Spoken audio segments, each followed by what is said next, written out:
Hey there, it's Tom Corson-Knowles, and welcome today to the Motivation and Success Podcast Show.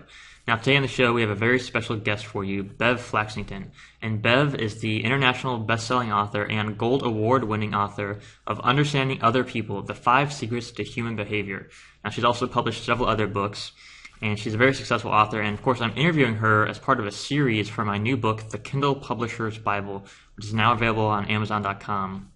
And I wrote this book because I wanted to teach other struggling authors or people who have a dream of becoming a best-selling author how to do it. How do you go and self-publish a book for, you can do it now for less than $1,000. You can have a professionally done book. You can have a professionally done cover, professionally edited, published on Amazon as a Kindle book, even as a paperback with CreateSpace, very, very cheaply, very affordably, and go out there and turn it into a best-selling book and create the lifestyle and income of your dreams as an author, very, very easily, very, very simply now because of the ebook revolution and all these amazing things that are happening in the publishing industry.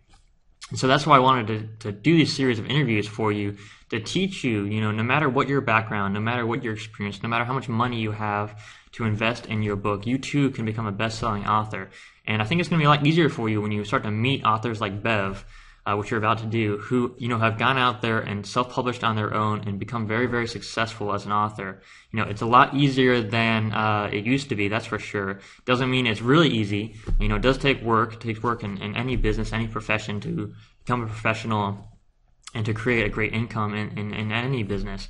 But I think you're going to love it. If you've always dreamed of being an author, or if you struggle to become an author, I think you're going to love this interview especially. Bev has some amazing, amazing insights to share on what it takes to become a best-selling author and what it takes to become a successful author. So enjoy the show. Take great notes. Make sure you have your pen, your journal out. Take great notes. You're going to love it. All right, enjoy. All right, well, Bev, thanks so much for being with us today to talk about Kindle publishing and your success as a Kindle author. Tell us, kind of about your background. How did you become an author in the first place? Well, I've actually spent most of my career in the corporate arena, and I've run my own consulting business now for a number of years. But what got me into writing a book and publishing was that I do teach college classes as well, and I was asked to teach a graduate class called Dealing with Difficult People. And after the class, the students all came up to me and told me that they wished that I would take what I taught them in the class and make it available to everybody. And so that's really what started me on the path. I wrote my first book, which did become a bestseller based on that, and have written a few since on other topics that I thought were important for people to get access to. Gotcha. So you're mostly a nonfiction author then? All nonfiction so far, yes. Awesome. And what has kind of been some of your challenges on the way to becoming an author? I mean, how did you first get started? Did you self-publish? Did you find a publisher? How did you go about that whole route? So, interesting story that many years ago, going back to 1999, my original business partner and I came up with a lot of material that we thought we could set as standalone. We found we couldn't, and so we decided that we would write a book. So I went out and found us a publisher. We got an advance, so we went the traditional route and found that while the book was an excellent book, it did not sell the kind of copies that we expected that it would. And we were sales and marketing experts. So after that experience, fast forward to 10 years later when I did the first book, Understanding Other People, and I decided to go the self-publishing route. So after having had the traditional publisher experience, I wanted to self-publish it. So I did it on my own. Now, of course, as you know, it requires a lot more steps than when you have somebody telling you along the way what you need to do. So I certainly had to come up the learning curve quickly, but I have found it to be just a much more profitable route than the traditional publishing. Gotcha. So can you tell us why? I mean, why is it more profitable to self-publish? Can you give us some kind of numbers or data that lets new authors who haven't done either route yet kind of understand the benefits of both?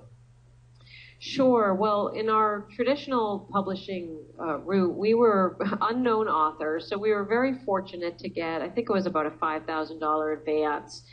And, of course, you get that in advance, and then they have to sell the books to pay that back. And what we found was that we were never really able to sell enough books to pay that back and then also be able to make a profit ourselves.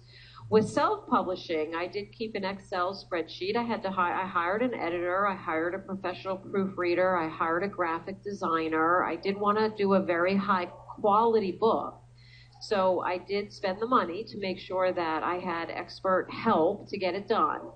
But all in, I may have invested around $1,500 to get that book made. With self-publishing, as soon as you start selling books, you're making money. And so I quickly recouped my costs and started to make some real money, and have at this point made a significant amount of money off the book. And I don't think that if I'd gone the traditional route, I would have, because you get such a small percentage of the proceeds that you get to keep. Mm-hmm.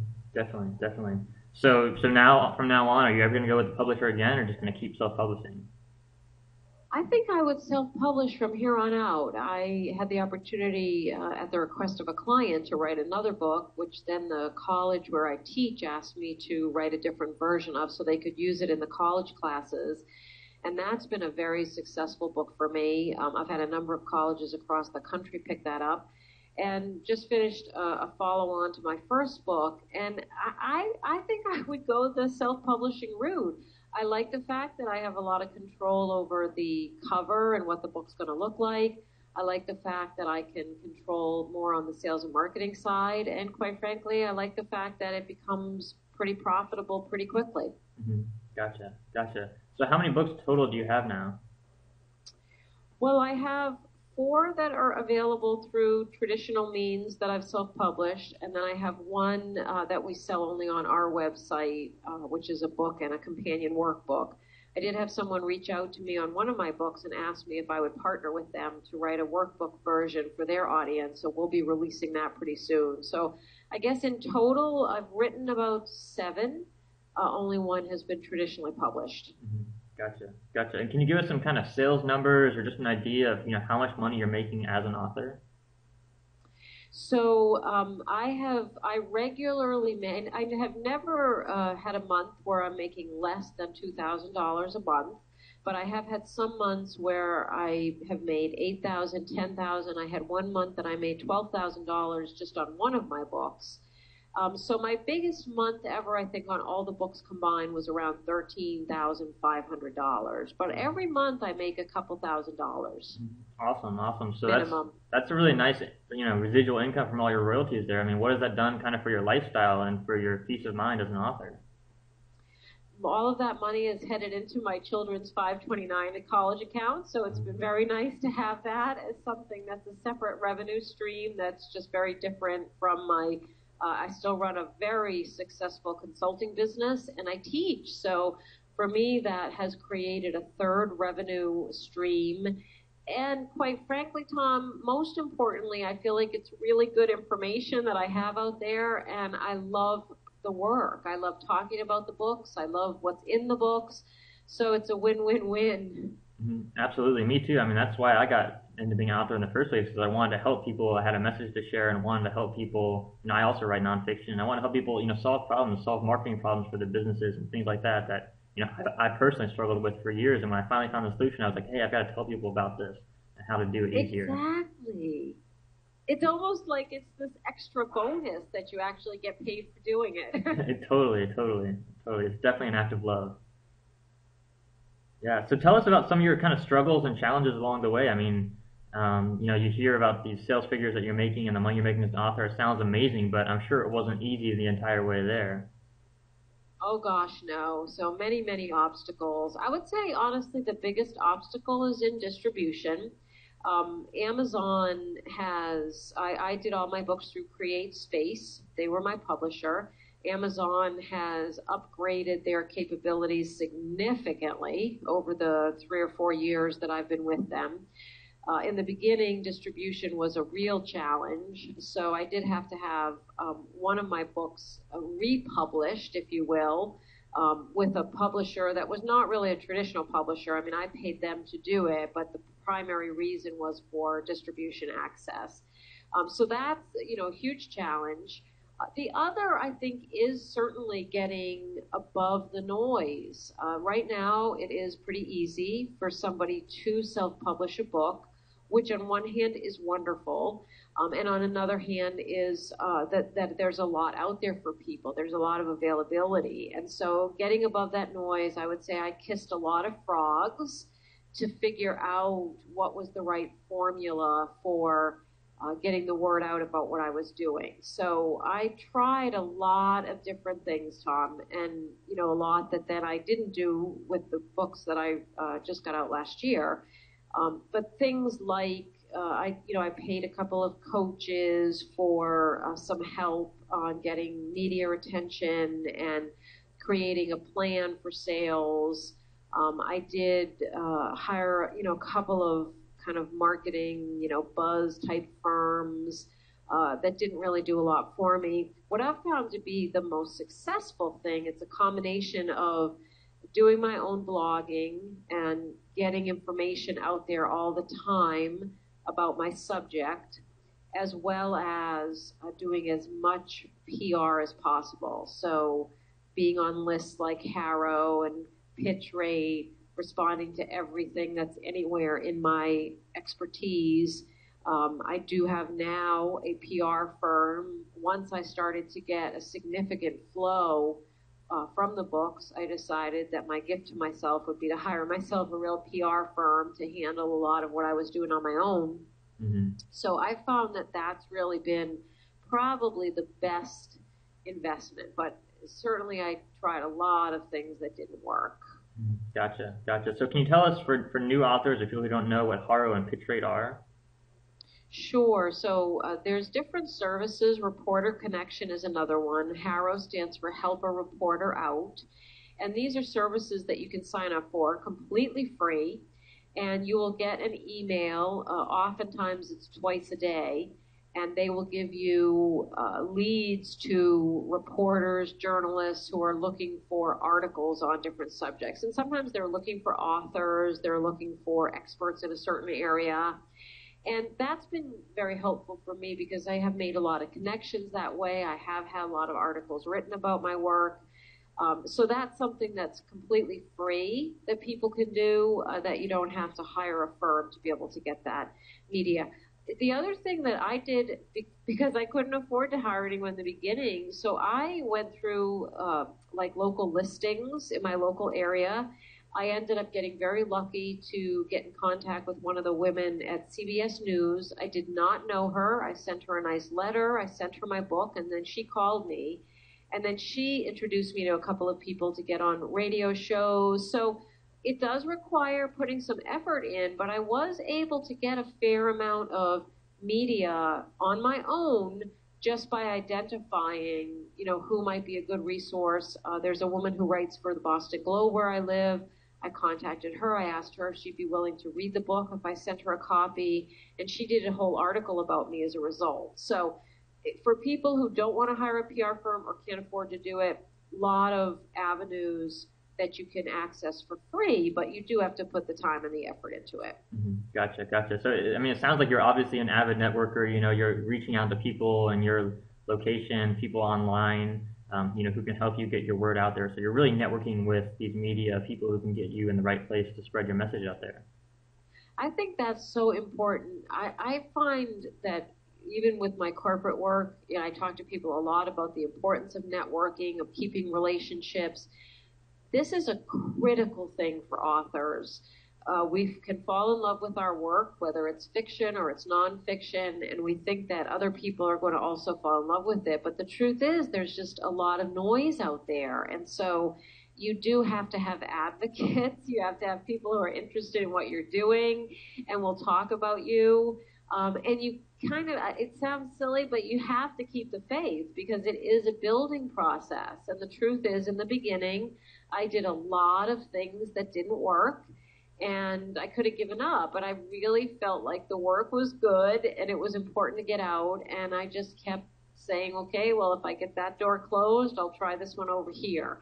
You have to set a budget. You have to know what you're able to spend and willing to spend. So I always stayed within my budget, but I, would just try to figure out what are some opportunities that are available to me for no charge. I went to a couple of local bookstores and I said to them, look, if I do a promotional, I'll put together a flyer. I'll hang them up all over town. I'll send the emails and post it to my Facebook. You don't have to do anything other than give me a place to have the signing. And those were actually very successful. And just as a result of doing those, I got the opportunity to promote the book. So things like that cost me no money. It did cost me time and the $25 to make the flyer. But again, and now those bookstores are big supporters of mine, so they often will put my books out in front. So things like that, Tom, it's just making those connections, being willing to invest your time, and maybe help somebody else in the process too. Mm-hmm. Definitely, definitely. So, I mean, I found that there's kind of two kinds of authors. There's the authors who just love to write and they just focus all their time on writing books. And then there's the other authors who, they're more like marketers or business people, and they only really write one or two books, but they spend a lot of time marketing those one or two books. So, have you found it's better to kind of balance that dichotomy there between writing more books and marketing the books you already have? That, I think, is one of the biggest challenges that I've found. My first book was just wildly successful. I mean, Tom, we should talk about, too, I got a number of international, foreign rights offers. I signed agreements with maybe 8 or 9. I'm not even counting in my numbers the foreign rights, but I probably sold, $10,000 of foreign rights to audio rights. So what I've found now that in the last year plus, I followed that first book up with 3 other books, is that it's very hard to put enough effort into each book so that it's getting the attention that it deserves. So I would really caution people, if you're writing just for the love of writing and you're not looking for a return on the investment, I think that's one thing. If you're looking for this to be a revenue stream, focus is very important, and so I think you do want to give each book the time and the attention, because I've just found that that's been a bit of a challenge, diluting that a little bit, trying to keep the attention up for my original, winner, but then also build momentum and build recognition for the follow-ons. Gotcha. So let's talk about then, talk about selling rights to different versions of your books internationally. What about Kindle? Let's talk about Kindle Polishing specifically. What have you done differently for your Kindle books versus your paperback books, or do you just kind of do everything the same way? So I have, for the most part, really more promoted the title. So in other words, I've done things the same way around the title. I have found that because the trend is to ebooks, the ebook sales. So I took a traditional book, translated it into Kindle, and so it's out there in both formats. So the numbers I'm talking about are I have also sold a lot of traditional books, but most of my sales do come from the Kindle channel. But most of what I've done, Tom, has been promoting the title, so to speak. However, Kindle gives you the opportunity to do things like just, put a headline, put different widgets, use colors, do things that are a little bit, say, more eye-catching, where if you're able to do that in the traditional Amazon, I don't know how to do it. So, but on Kindle, I have been able to, come up with more catchy headlines, do a little more marketing type of things. And so I think that helps you to stand out a little bit in that channel. Gotcha. Awesome. Well, tell us about, some of your most proud successes as an author. I mean, what was your kind of that moment as an author where you realized, kind of like I've made it, I am a successful author. And what was that moment for you? Wow. Honestly, I have had a few, but my book, Understanding Other People, the first one I submitted to Reader's Favorite, and I did win a Gold Award. They gave me the Gold Award for Best New Book on Relationships, and they had a dinner out in Las Vegas, and so I attended that, and I have to admit that being in that arena with successful writers, authors, publishers, people who have just been around a long time, and getting the recognition for having written something that was award-winning, I really felt like, wow, I'm really an author. This is real. But the other things, besides, I have to say, I have always loved, I still love going and looking at my Create Space and seeing, some pretty significant numbers there.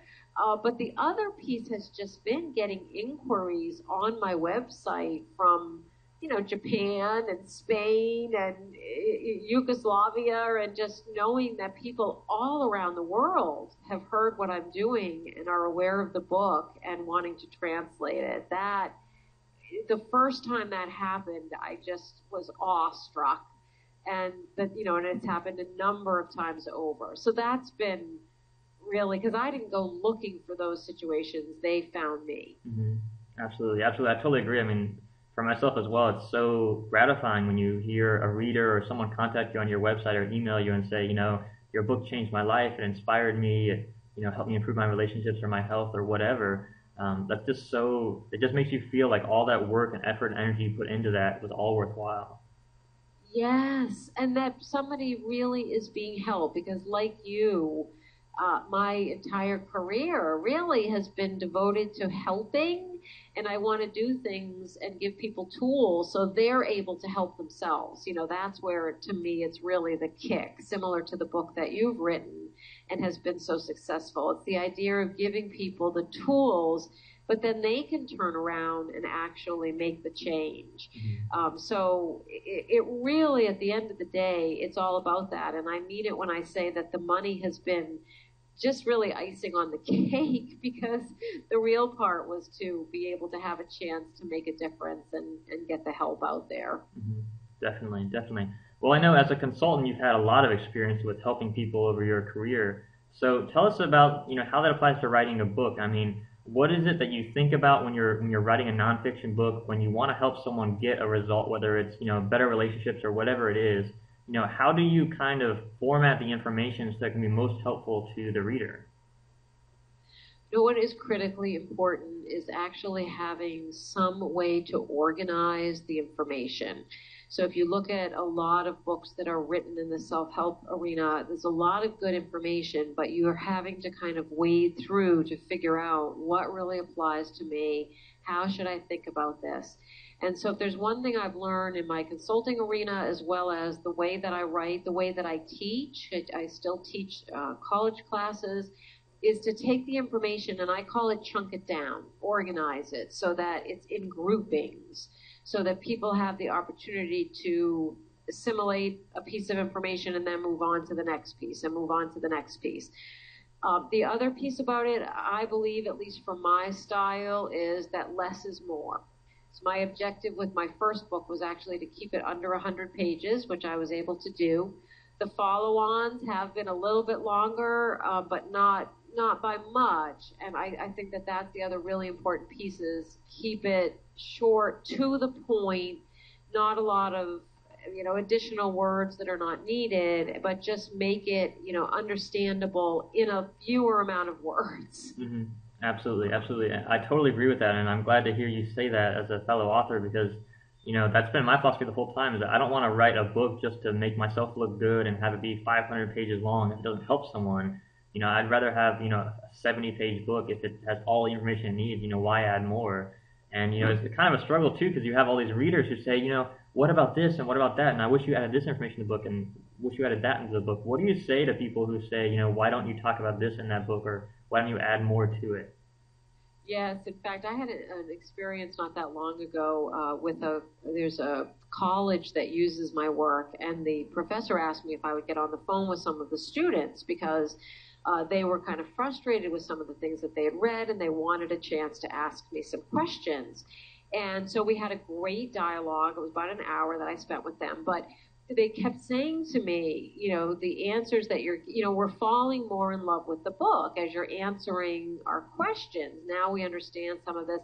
Why isn't this all in the book? And, my feeling on it really was, if you start to put too much, people get distracted, they get confused, there's just too much that they have to think about. And so if you keep it short and to the point, people get the essence, and then they have the chance to use it however they would like to use it. So It's certainly, I do believe, is the writer's struggle, but my experience has been when you give people too much, they will tend to put it down or think, oh, I've got to read this at a time when I have more time, or, I'm wading through and I'm not finding the parts that pertain to me.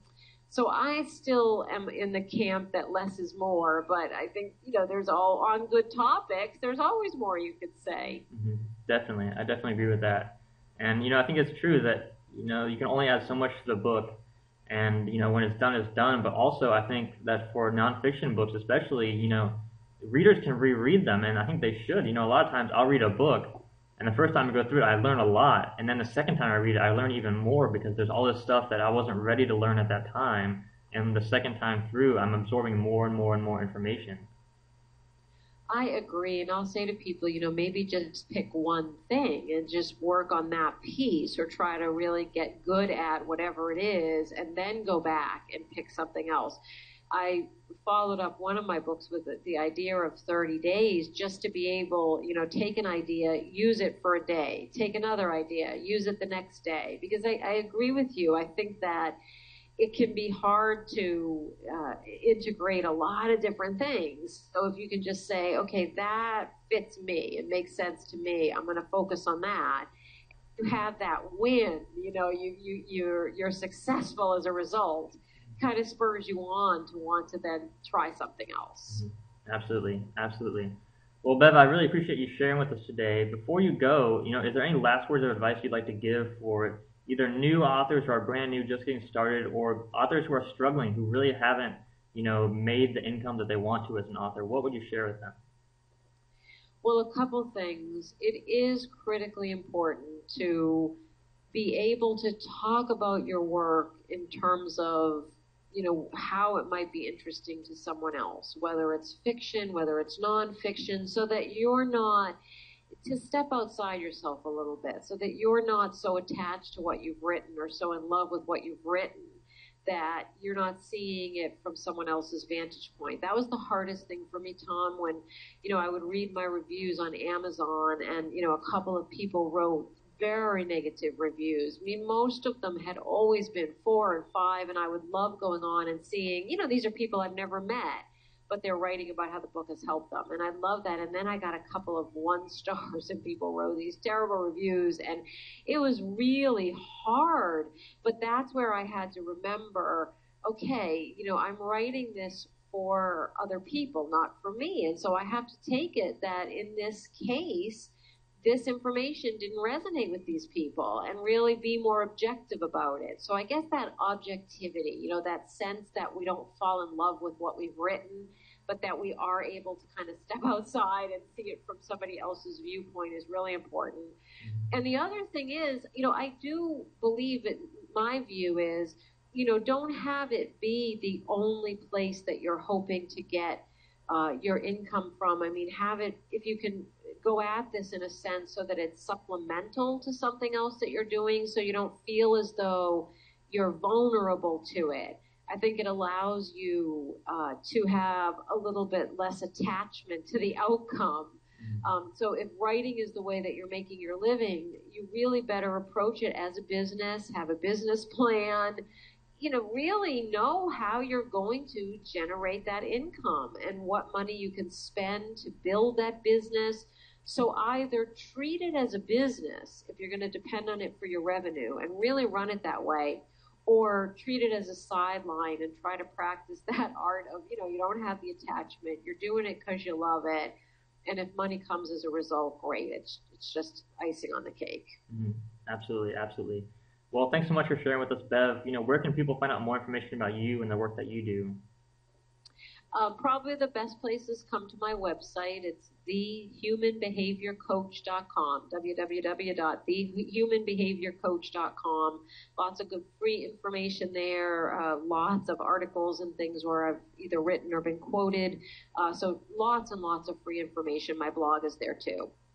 Awesome. Well, thanks so much, Bev. It's been a pleasure interviewing you. I know it's going to help thousands of authors all over the world, inspire them to start this as a career and take their career to the next level. So thank you so much. I hope so. This is great work that you're doing, Tom. Thank you for letting me participate. All right. Hey there, it's Tom Corson-Knowles again. I hope you love the show today with Bev. I know she's just an incredible author. She's does some incredible work, and she has some really great insights into what it takes to become a successful best-selling author. So I hope you've got some great notes from the show today. Hope you're going to go out there and put this into action for yourself, and hope you will go out there and make yourself a best-selling author. I can't wait to hear about your success stories. So please do share them with us. You know, if you go out there and you put this stuff into action, you know, I want to hear your success stories. Go ahead and email them to us, post them on the blog, post a comment under the show. You know, we want to hear from you and your success stories. And if you haven't already, go ahead and grab your copy of the Kindle Publisher's Bible, now available on Amazon.com, which will teach you everything you need to know to self-publish your book and become a best-selling author. Okay, wishing you a great day. We'll see you next week when we have a very special interview with another best-selling author. Okay, you won't want to miss it. See you soon.